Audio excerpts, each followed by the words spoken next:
Welcome to a world where ancient voices still whisper through the winds. Step into the timeless stories of native tribes, filled with sacred rituals, powerful legends, and deep-rooted wisdom.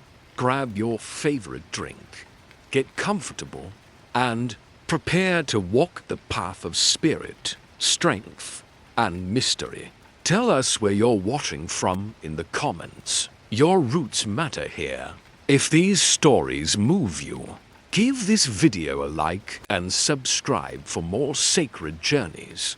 The drum beats are calling. Let the journey begin.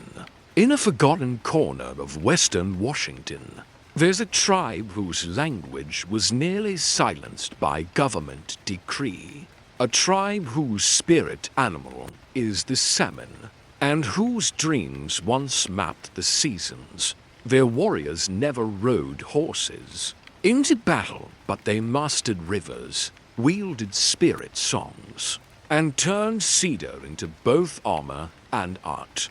The US government broke their treaties. Missionaries rewrote their beliefs, and still running their own schools, healing their own people, and keeping their ancestors' dreams alive.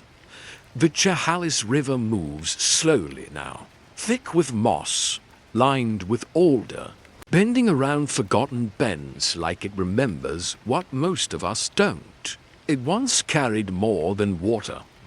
It carried stories. It carried warnings. It carried names. For the Chehalis people, this river was and still is a living voice, one that speaks in current and ripple. In the glint of salmon backs beneath the surface, listen closely and you'll hear it whisper. Not in English, not in laws, but in memory. Today, this land is stitched with highways and gas stations. There are hotels, dollar stores, and blinking traffic lights. But if you look beyond the asphalt, past the rows of parked cars, you'll find something older, a community still breathing, still standing, still dreaming. The confederated tribes of the Chehalis Reservation sit between forest and floodplain in western Washington. Modest houses, tribal-run programs, a medical clinic, a youth center, a smoke shop, and behind them all elders who remember when none of this existed, when their homes had no insulation, when their language was slipping away like silt in the river. They built it back, piece by piece, not with outside help, not with casino millions, but with grants, grit, and a refusal to disappear. This is not a comeback story. It's a survival that never paused. In the 1970s, the Chehalis were labeled as just another small, quiet tribe with too little land and too few resources. But what the outside world didn't see was what remained underneath: belief, discipline, spirit. They didn't just keep their culture alive, they redesigned their future around it. Today, the tribe operates one of the most respected tribal healthcare systems in the Pacific Northwest. They've built their own law enforcement, their own court system, their own youth initiatives. They run language revitalization programs where children are learning to speak the words their grandparents were once punished for saying. Their economy, built from scratch. It includes small businesses, tourism ventures, and environmental restoration, because when your worldview teaches you that the land is a living thing, profit has to have balance. But don't mistake that for nostalgia. This is not a museum. It's a movement. The Chehalis don't want pity. They want sovereignty. They want respect. And most of all, They want the next generation to grow up knowing that being Chehalis isn't about survival anymore. It's about vision. Still, the past lingers. You can feel it in the wind that curls through the long grasses, in the carved faces of cedar masks stored in tribal offices, in the names spoken at funerals that once echoed across water. This is land that has carried grief and greatness, both. The salmon still return in cycles, less than before, but they come. And when they do, the people remember, because the salmon are more than food. They are the ancient relatives who agreed to offer themselves on the promise that the humans would respect the balance. That promise was broken long ago, but it's being mended. Chehalis youth now walk the riverbanks during spawning season, not just to observe, but to learn, to reconnect, to rebuild a relationship with a living world their ancestors once read like scripture. Some of the elders call this generation the Echo Children, the ones carrying stories that were almost silenced. They are growing up with smartphones and sweat lodges, tribal IDs and TikTok dances. They are both ancient and new. That's the beauty of Chehalis today. It's not locked in the past. It's rooted in it. There's a difference. One looks backward to survive. The other looks backward to move forward. Every child who learns a prayer in the old language, every elder who shares a dream from their youth, every salmon caught in gratitude, not greed, every acre of land restored from logging or pollution, it's all part of a larger pattern, a quiet revolution. And it begins here where the river still whispers, not in anger, not in despair, but in determination, to understand where the Chehalis are going. We have to first understand what they were nearly made to forget. Not just their lands, but their language. There are some sounds you carry in your blood. The way your grandmother spoke your name. The rhythm of a river striking stone.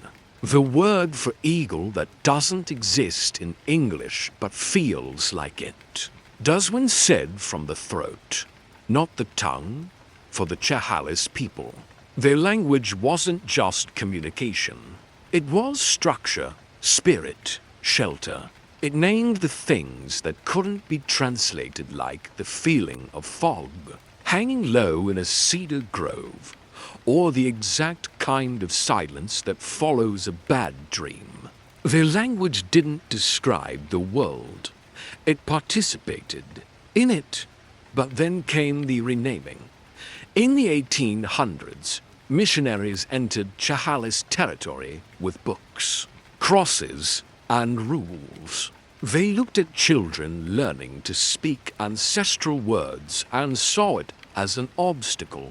They called the language savage, dangerous, unchristian, and then they began to remove it, not just from mouths, but from memory, in boarding schools. Chehalis children were punished for speaking their native tongue. Teachers cut their hair, scrubbed their skin with lye, gave them new names. A child could be beaten for whispering a word his mother taught him before bed. Entire vocabularies were erased from ears that still rang from the belt. They didn't just try to break the Chehalis, they tried to overwrite them. Words carry more than meaning. They carry worldview. When you remove a word, you remove a relationship, a belief, an entire way of seeing. The Chehalis didn't have a word for owning land the way English uses it. Because you don't own the land, you belong to it. You're in agreement with it. Every root and rainfall has agency. That's a truth you can't translate into a colonizer's tongue. So when those words began to disappear, so did something deeper: orientation. The way people placed themselves in the universe. The way grandmothers taught lullabies that also held medicinal knowledge. The way men sang to rivers before a hunt, not to pray for success, but to announce their presence with respect. When the language fell silent, so did the old rituals. And still, it didn't vanish, not completely. Some families whispered old words into baby ears before sleep. Some elders kept song fragments tucked in the folds of their memory, too dangerous to speak aloud for decades. And then, in the late 20th century, something began to stir. A return, not loud, not political, but urgent. Chehalis linguists began gathering fragments, phrases from elders, words buried in notes, recordings barely audible. They began building again from pieces, not just teaching vocabulary, but re-teaching worldview. Today, the Chehalis tribe is slowly reclaiming their language. There are immersion camps for children, digital tools for families, songs being restored syllable by syllable. Language teachers who stand before classrooms and say, "You are not broken. You are bilingual in your bones." And the wind, it was never renamed. It just waited to be heard again. Because the truth is, their language was never lost. It was buried. It was hidden. It was protected. And now, the ones who speak it again are not just translators. They are healers. Because when you speak the words of your ancestors, you don't just revive culture, you restore presence. You remind the world that you exist, on your own terms, with your own voice. But to understand just how much the Chehalis carried in those words, you have to see how they lived before the silence, before the erasure, before the boarding schools. Before the treaties wrapped truth in ink, there was rhythm. Life among the Chehalis moved in patterns, not plans. It followed the moon, the river, the salmon. Seasons didn't mark time, they offered permission. When the salmon returned, so did ceremony. When the fog settled thick over the forest, it was time to gather cedar. When the winds changed direction, elders knew what it meant long before anyone said a word. Their world wasn't ruled by clocks. It was ruled by relationships. Cedar was at the center of everything. They called it the tree of life, but that barely captures its importance. It gave them houses, cradles, robes, paddles, masks, and prayers. It built long houses with bones that could bend storms. It wrapped their dead with the same tenderness it wrapped their children when someone died. Their spirit wasn't cut off. It traveled. Cedar was burned to guide them. Songs were sung to light the path. Grief wasn't hidden, it was honored. The tribe understood that mourning was an act of care, not weakness. Daily life held this same reverence. The long houses were not just shelters, they were stories in wood. Each family had a space, marked by carvings or patterns passed down through generations. Smoke curled from central hearths where food was shared, babies were born, and wisdom was spoken after dark. Men fished, carved, hunted. Women gathered plants, tanned hides, prepared medicines. But these roles weren't rigid, they were fluid. Skill and spirit determined responsibility more than gender. A woman with vision dreams could lead a ritual. A man who understood herbs could become a healer. Children were taught by watching, listening, imitating. They weren't scolded for curiosity, they were shaped by it. Every action was part of a cycle, and nothing was considered too small to matter, even how you placed your feet walking through. The forest mattered. You didn't walk like the land owed you something. You walked like you were lucky to be invited in. Marriage was not just about love. It was a union of spirit lines. Families came together with feasts, witnesses, and gifts, not just between people, but between clans, rivers, and winds. Divorce was possible, even respected when done with mutual agreement. Relationships were sacred, but never static, and in the evenings, the moon hung low and wide. The Chehalis believed the moon held power over human fate. It wasn't just light, it was language. When someone had a dream during a full moon, elders paid attention. Dreams weren't random, they were revelations. Children who spoke strange things in their sleep weren't silenced. They were taken seriously. Storytelling wove through all of it. Not just bedtime tales, but cosmologies, codes, caution. A grandmother might tell a story of a disobedient child and a hungry owl. But underneath it was a lesson about humility, about listening to your elders, about the danger of thinking you're bigger than the forest. Even laughter was medicine, jokes, songs, dances. These were all survival tools, because survival wasn't just about outlasting winter. It was about remembering joy even when the skies turned gray for months. And in this part of Washington, the gray skies come often. Chehalis culture was not grand in the way history books like to measure. No castles, no empires, no golden thrones, but it was deeply rich woven from cedar, bone, and moonlight. It taught you how to live in balance, how to speak without arrogance, how to die without fear. And even though so much was stripped away by disease, by missionaries, by government policies designed to sterilize tradition, the memory of that balance remains. It's coming back now.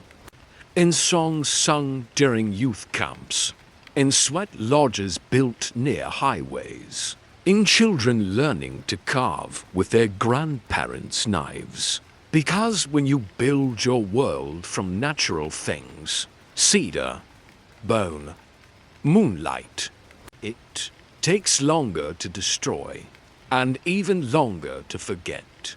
But when it comes back, it returns with deeper roots. Still, one spirit in particular has never left. It swims upstream every year. It feeds body and soul. It teaches by sacrifice.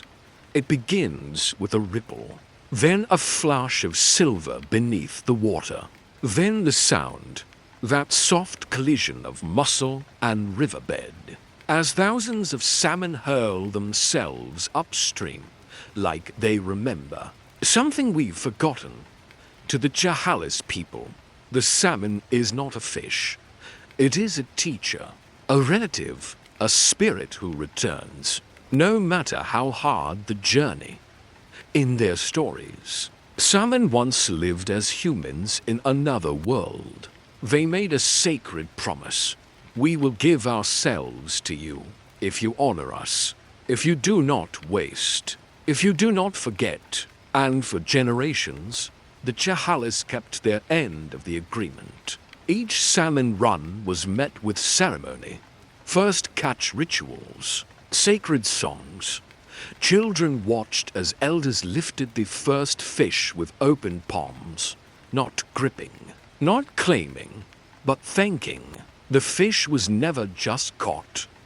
It was greeted. Every part was used. Flesh for meals. Bones returned to the water. Skin dried. Hearts buried. Because you don't take from family without returning something. That was the law, not written, but lived. But that law was broken. When settlers came to the Chehalis River in the 1800s, they didn't see spirit. They saw industry. Salmon weren't relatives. They were resources. Dams were built. Riverbeds were ripped. Commercial fisheries emptied the waters without offering anything back, and the salmon began to vanish. The Chehalis watched as their river thinned, not in size, but in meaning. Where once thousands swam in shimmering streams, now only a few dozen stumbled toward spawning. The old songs grew quieter, the ceremonies fewer, and in some homes, children grew up never knowing the taste of river-caught fish. To lose the salmon wasn't just ecological, it was spiritual collapse. And yet, they refused to die. Some years, just a handful made it upstream. But they made it. They came bruised, thin, half-starved, but determined, just like the people waiting for them. The Chehalis saw themselves in those salmon, exhausted but enduring, wounded but swimming. So they began to fight back, not with anger, with restoration. The tribe launched hatchery programs. They rebuilt spawning beds by hand. They pulled invasive plants from riverbanks and planted cedar, saplings. They educated non-native landowners on runoff and soil care. And perhaps most important of all, they brought back the ceremonies. They sang to the water again, not because the fish demanded it, because the people did, and slowly, the river responded. Salmon runs grew, not by thousands, not yet, but enough. Enough for a child to see their first silver streak in the current. Enough for an elder to whisper thanks without tears. Enough for a promise to begin to mend. Today, the Chehalis teach their children that salmon are not saved by numbers. They're saved by relationship. That every river has a memory. That every fish carries a prayer. And so, each year, when the salmon return, the people do too. They gather on the banks with cedar baskets. They watch the struggle.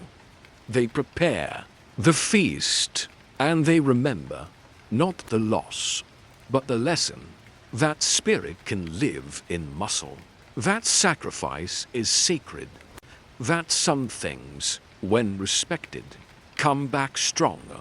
The salmon, like the Chehalis, may have been pushed to the brink, but neither was broken.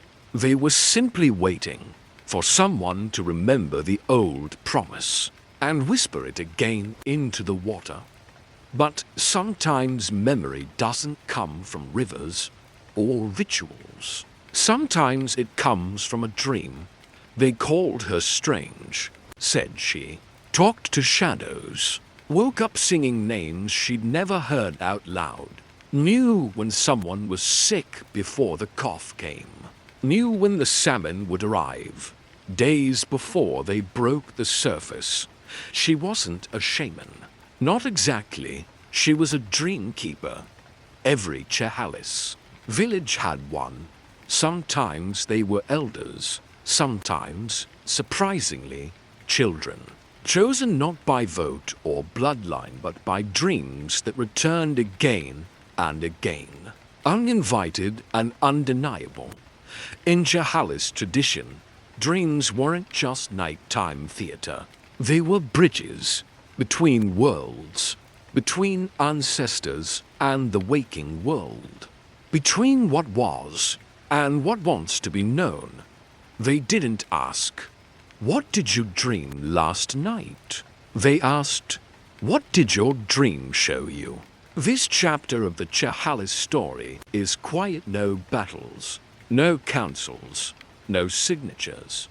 But it is essential because in the darkest centuries, when colonizers outlawed language and burned ceremony, dreams kept whispering.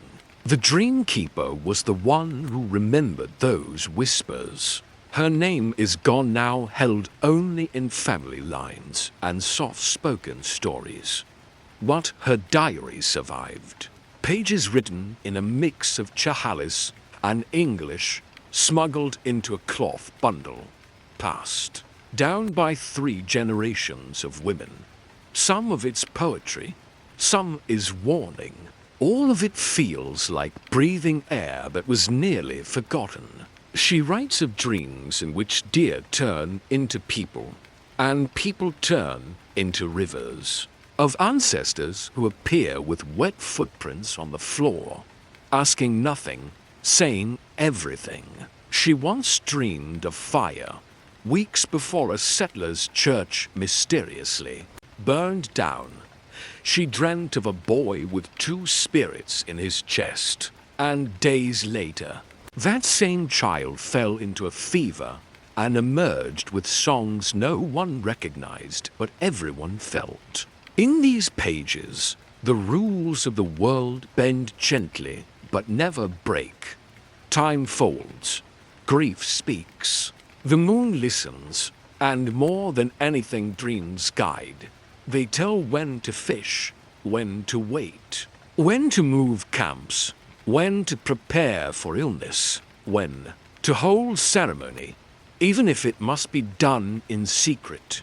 This wasn't mysticism. It was memory in motion. The dream keeper's visions weren't always welcome. During the boarding school era, girls like her were silenced, punished, made to kneel on cold floors until they recited English prayers. They didn't call her a dream keeper then.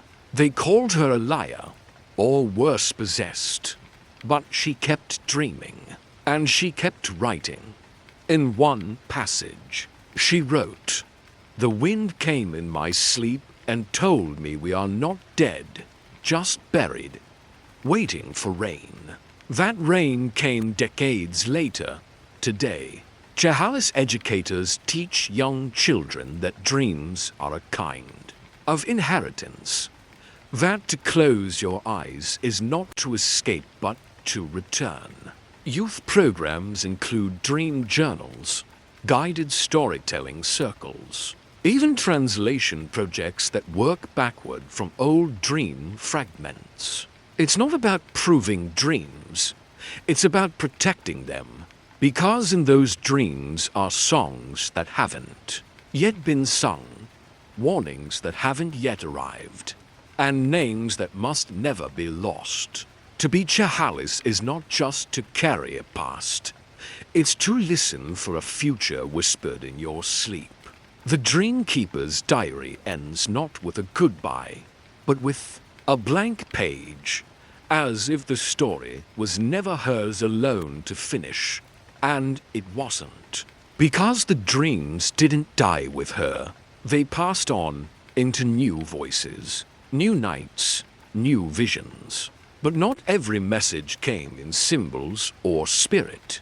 Some came in deception. They were promised safety, promised land, promised peace. In the mid-1800s, the Chehalis were told that if they cooperated, if they signed the treaties, if they stepped aside, then they'd be allowed to live, allowed to fish their rivers, allowed to hold onto at least a fragment of the world they had always known. But what they were signing wasn't peace. It was disappearance disguised in paperwork. The Chehalis were one of the few tribes who refused to sign the Treaty of Medicine Creek in 1854. The terms were clear. Give up to 0.5 million acres in exchange for land too small to survive on. and promises no one intended to keep. The treaty spoke of compensation, but didn't define it. It spoke of protection, but from whom? The same government writing the offer. They said no, but saying no came with a price. Refusing to sign meant being labeled uncooperative. It meant being excluded from federal recognition. It meant losing the legal right to fish in waters their ancestors had named. It meant watching as lumber companies claimed cedar forests that once fed their fires, and farmers fenced off sacred hills without so much as a question. The Chehalis became, in the eyes of Washington, D.C., landless, but they weren't landless. They were just stolen from. Over the following decades, the U.S. government ignored them. They were denied resources that other recognized tribes received. Their spiritual grounds were dug up for gravel, burial sites bulldozed, rivers rerouted, all in the name of progress, and yet the Chehalis stayed. They settled where they could, on riverbanks, in valleys between logging roads. They built homes by hand, fished in secret, buried their dead with quiet songs when authorities weren't looking. They didn't fight back with war.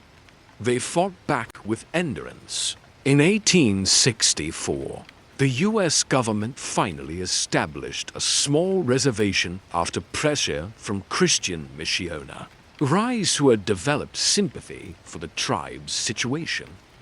But it was a fragment, a sliver of what once was theirs. Still, they took it because it was something. Because even a narrow slice of land could hold entire worlds if you treated it like home. But they never forgot the lie.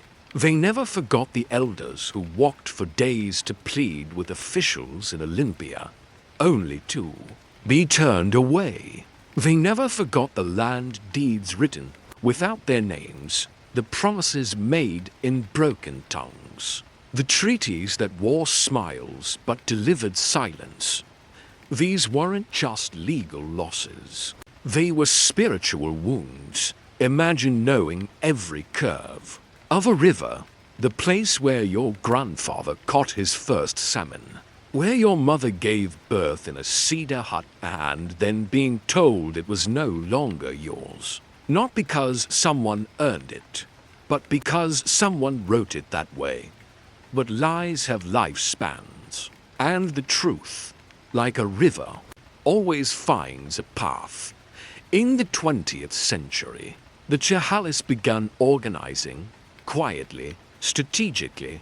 They studied law, formed coalitions, filed for land claims, and though the government still saw them as minor, their roots ran deep.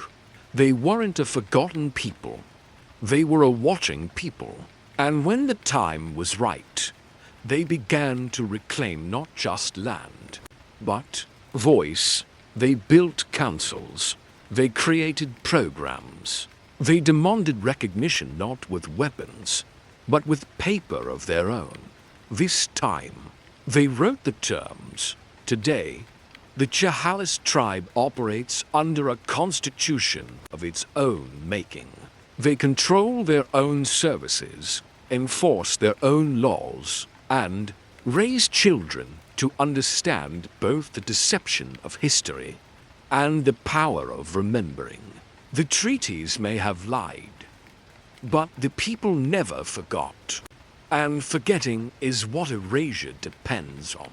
Now, in tribal classrooms, students read those old treaties, not as documents of defeat, but as evidence, as warnings, as reminders of what happens when the powerful write your story for you, and what happens when you learn to write it back. But before they could rebuild their laws, their economy, their presence, they had to survive something even more violent than land theft. They had to survive the war on their children. They came in wagons, with uniforms, with Bibles, with orders. They said it was education, that it would save the children, that it would civilize them. But for the Chehalis and countless other native families across the continent, what came next was not school, it was silence. The boarding schools were built far from home, sometimes across state lines, sometimes just out of reach of the familiar river bends and tree lines that once meant safety. Children as young as 5 were taken, not asked, taken, put on trains, stripped of their clothes, given new names. Their braids were cut, their mouths were washed with soap. Their language, the same words that had shaped their world, was called dirty, backward, un-American. Chehalis children were punished for speaking it, sometimes with isolation, sometimes with belts, sometimes with fists. They were told their gods were false, their ceremonies sinful, told that their parents were unfit, that their ancestors were primitive. They learned arithmetic, hymnals, and how to answer to roll call, but not how to heal, how to remember, how to belong. And worst of all, they learned how to forget. The dormitories were cold, the food was unfamiliar, sickness spread fast, and funerals came often. Letters sent home were censored. Visits were rare, affection was rarer. These schools didn't just aim to educate, they aimed to erase.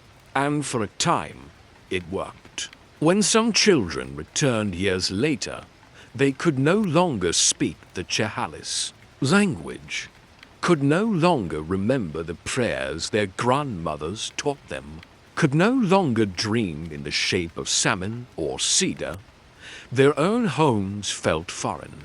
Their own voice is felt wrong. Fathers didn't know how to talk to sons. Mothers wept without sound. Whole communities walked together, but with an ache between them that no ceremony could close. This is the part of history people like to skip, the one with no heroes, only survivors. But the Chehalis did survive, and the language, though cut from mouths, was never fully cut from memory. Elders kept scraps, whispered phrases, traded lullabies under breath. And when the schools finally shut down, when the government finally admitted what had been done, the Chehalis began again. Today, that silence is being reversed. Language classes are held in community centers and homes. Elders sit beside teens, teaching them how to say river, how to say ancestor, how to say I am still here. Youth camps teach culture, not as history, but as inheritance. It's not just about words.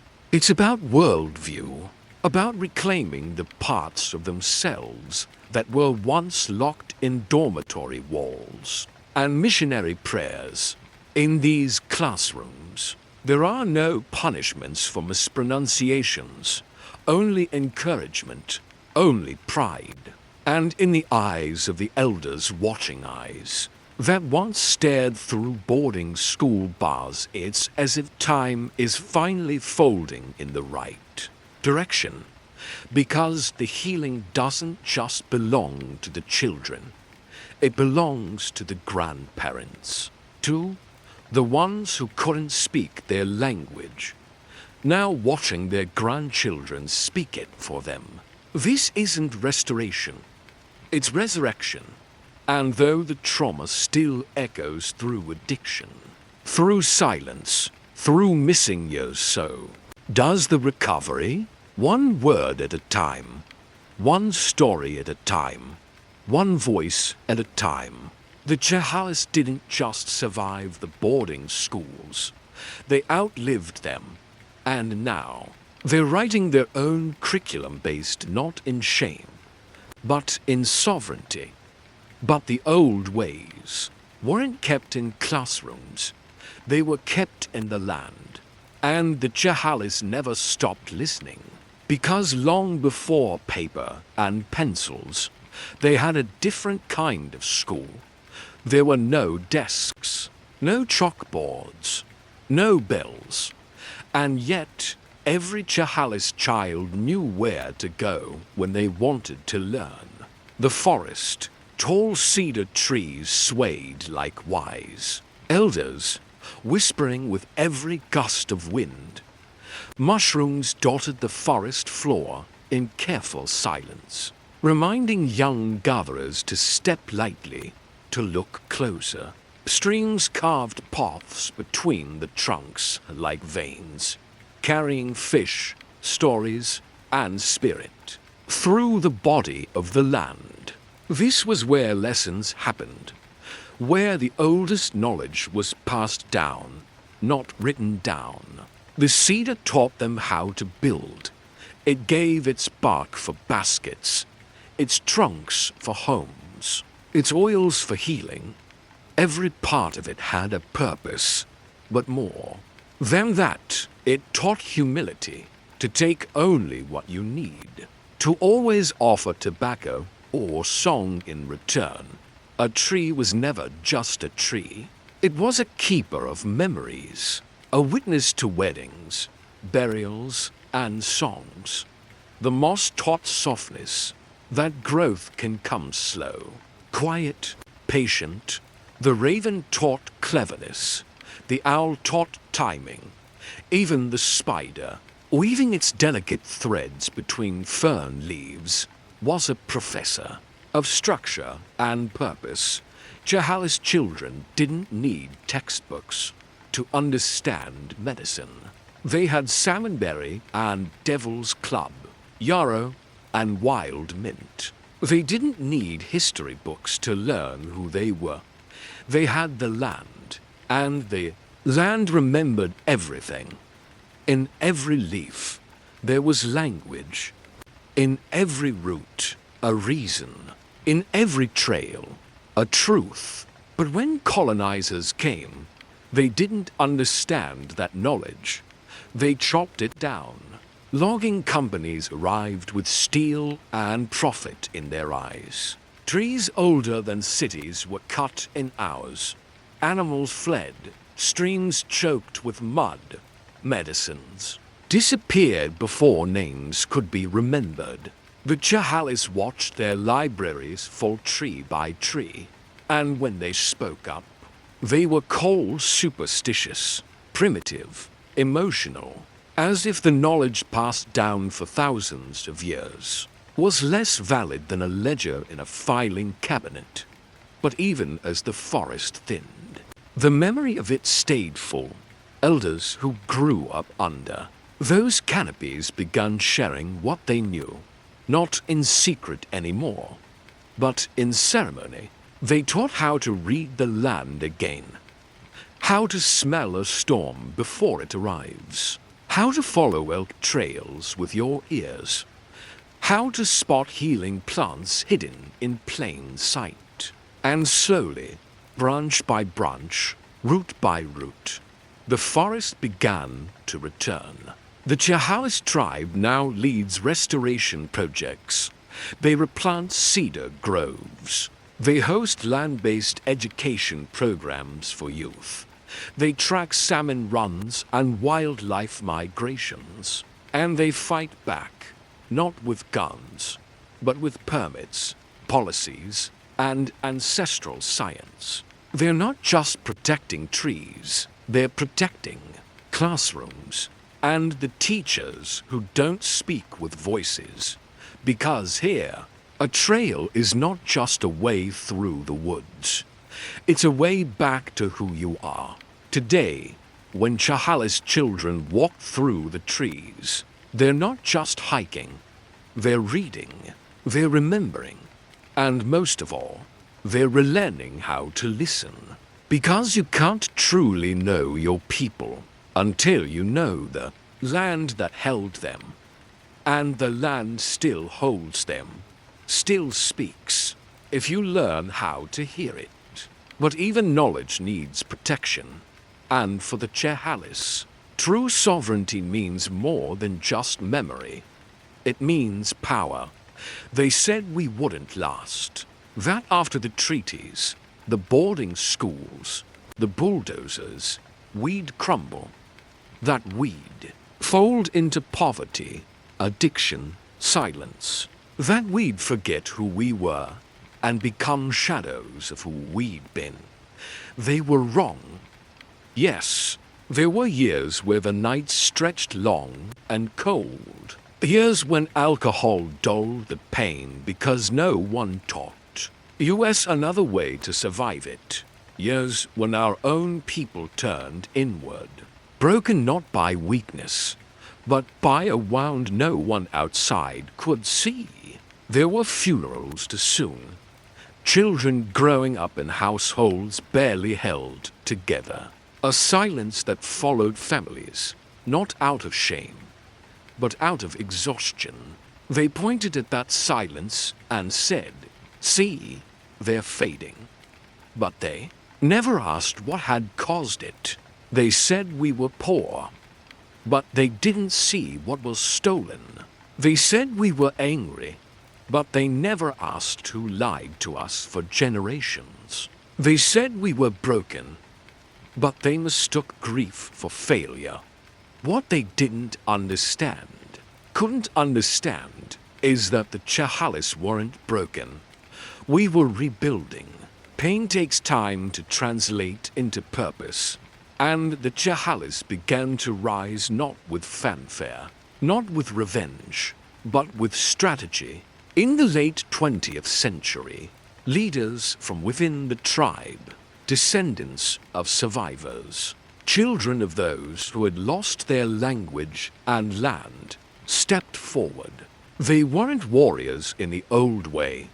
They were warriors of policy, paperwork, and perseverance. They fought for economic autonomy, fought for jobs, fought for the right to fund their own education, health care, infrastructure, and they did it without waiting for someone to save them, because no one ever would.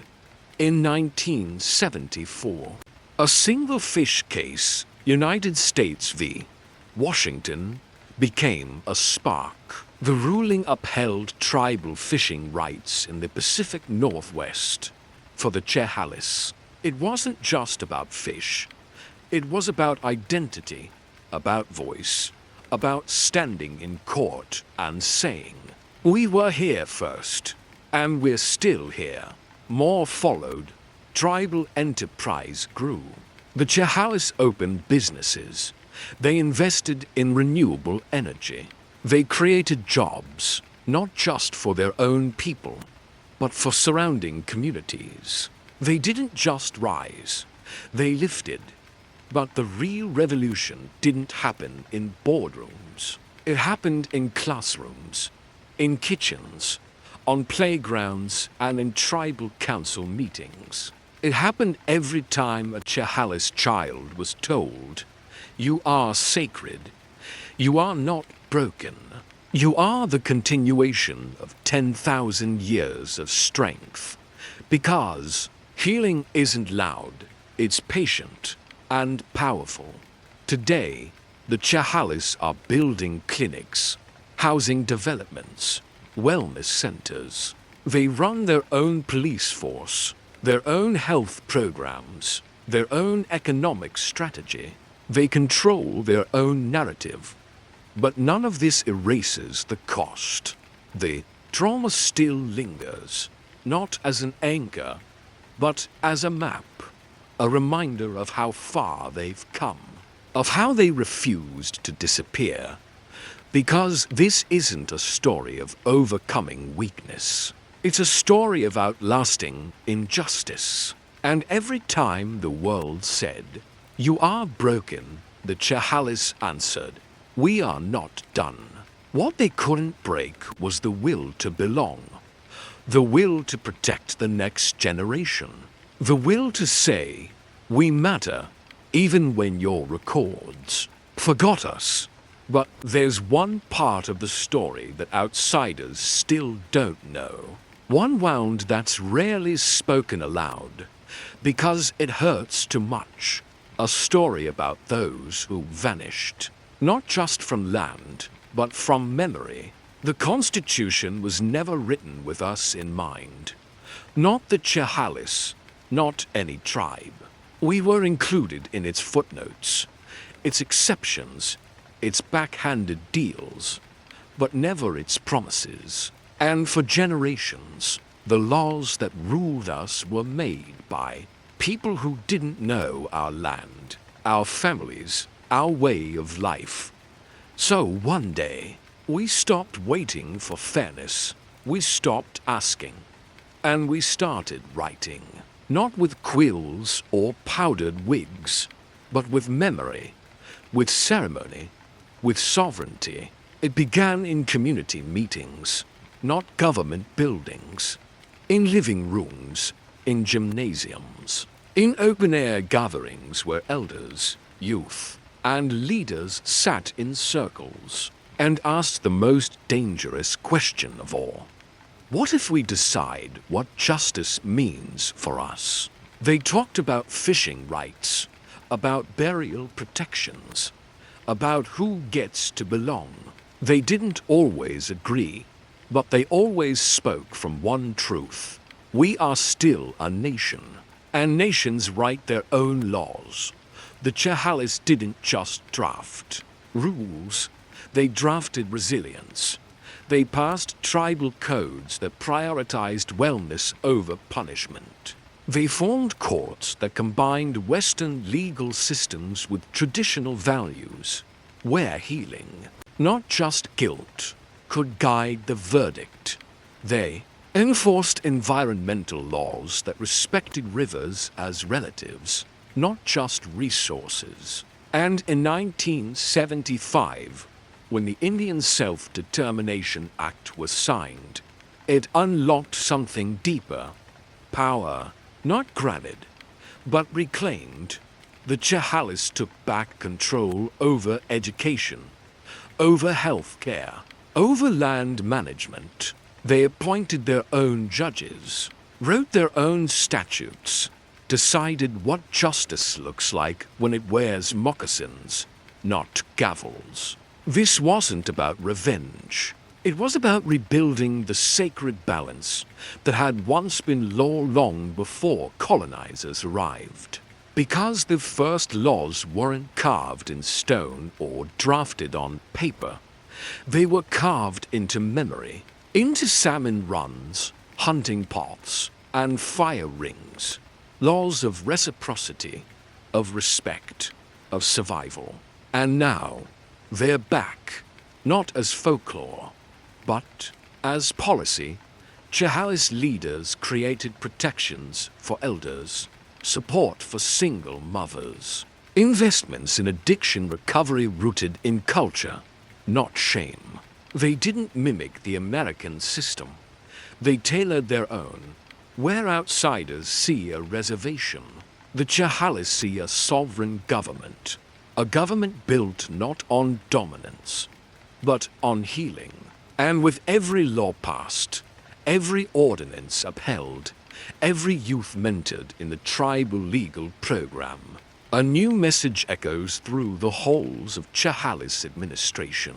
Not Washington, D.C., not Olympia, not a judge who's never stepped foot. In our cedar groves, we do. And that has changed everything. Because when a people write their own laws, they begin to rewrite their future. And when a nation remembers how to govern itself, it becomes unbreakable. But laws alone don't protect a people. The most sacred ones can't be enforced by courts or codes. They are protected in blood, memory, and voice. And for the Chehalis, there is one voice that still haunts the wind. A voice the law hasn't yet saved. A silence we must finally confront. Names are not just for speaking. They are for lighting the dark. In Chehalis tradition, a name isn't a label. It's a song, a spirit, a thread that binds generations. And every name passed down is more than memory. It is resistance. It is breath. We remember the names, even when governments erased them, even when boarding schools changed them, even when tombstones stood blank. We remember Hayetsi, who stood in the river even as soldiers aimed rifles at his back, because he wouldn't let them poison the water. We remember Shelamuna, who never learned to write her name in English but could tell you every medicinal plant. Between the cedar roots and the sea, we remember James Billy, who built canoes long after they were banned, because his hands refused to forget. We speak their names because silence is not peace, it's erasure. And every time we say them aloud, around fire pits, in classrooms, at council meetings, we make the past louder than the present's forgetting. Colonization wasn't just about land. It was about names. It was about replacing Tawalis with George, about turning clan identities into census numbers, about burning languages in favor of alphabets that didn't fit. They said our names were too hard to pronounce, too foreign, too many syllables. What they really meant was too sacred to control. But the Chehalis never let them win, even during the darkest chapters, when children returned from boarding schools, unable to speak their own language. Some names were whispered through cracked doors, whispered so softly they sounded like wind. But wind feeds fire, and now that fire burns again. Today, young Chehalis students learn not only how to say their names, but how to carry them. With pride, with purpose. They know that behind every name is a lineage of survival. That every syllable has held pain, joy, ceremony, and rebirth. Elders teach naming ceremonies again. Language programs grow stronger. Newborns are given names that once slept for 100 years. Names that now wake and stretch and walk beside them. And when someone is taken, a grandmother, a sister, a daughter, who disappears, the Chehalis write their names in light, on signs, on quilts, in marches, so no one forgets, because to forget is to fail the fire. There's a word in our tongue that doesn't translate perfectly, but it means this: to speak the name of someone who is gone as if they are still walking beside you. And that's what we do. We speak the names. We gather them like embers, and we pass them forward. Each one is a promise, a beacon in the dark, a spark that says, I lived, I mattered, I still matter, because history books may forget us, but our fires don't, and as long as the names burn, so will we. But there is one more name still missing, a name not whispered, not printed, not carved in stone, a name that belongs to the future, to the generation yet unborn, the ones who will carry this story forward.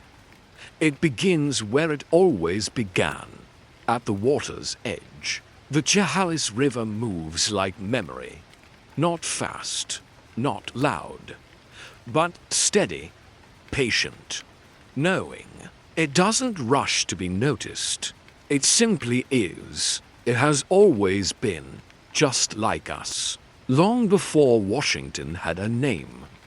Long before roads carved through cedar and concrete claimed the horizon.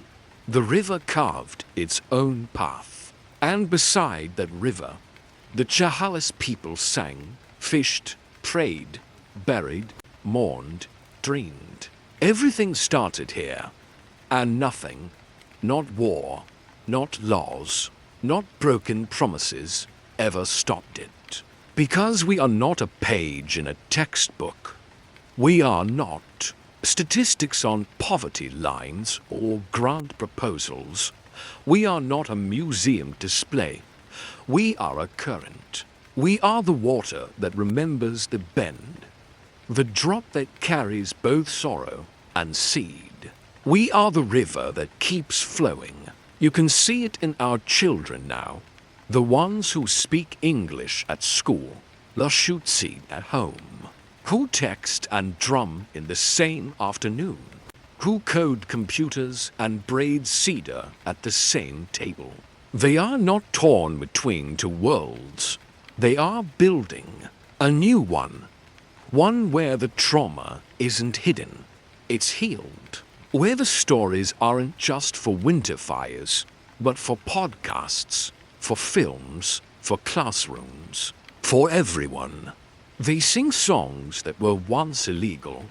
They speak names that once had to be whispered. They plant gardens where government buildings once said no. This generation knows the truth. That survival isn't just staying alive. It's staying whole. And so the Chehalis are growing again. Not just in number, but in power. Tribal businesses now fund scholarships. Renewable energy projects protect the land. Language programs rebuild what was nearly lost.